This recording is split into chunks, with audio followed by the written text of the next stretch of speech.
Hi friends, ఈరోజైతే మేము ఒక కోడి పిల్లని అయితే కొన్నాము. పింక్ కలర్ అనమాట. కాకపోతే మేము ఫిల్టర్ పెట్టడం వల్ల ఇది రెడ్ కలర్లో కనిపిస్తుంది. చాలా క్యూట్ ఉంది. మా చెల్లి అయితే అసలు దాన్ని వదలట్లేదు, పట్టుకొని నాది నాది అంటూనే ఉంది. అసలు ఎంత బాగుందో అంటే కోడి పిల్ల అసలు చాలా బాగుంది. చూడండి మా చెల్లి ఎలా పట్టుకుందో.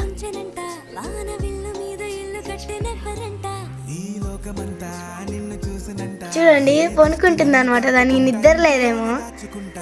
ఇప్పుడే అనమాట కొంది, అందుకని తెచ్చేసాము. చూడండి మా చెల్లి అరవద్దు, నిద్రపోతుంది అని చెప్తుంది.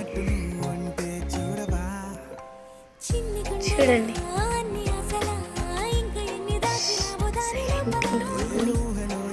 దాన్ని కదిలిస్తే కళ్ళు తెరుస్తుంది. ఓకే బాయ్, ఉంటా బాయ్. Subscribe and like. బయటకు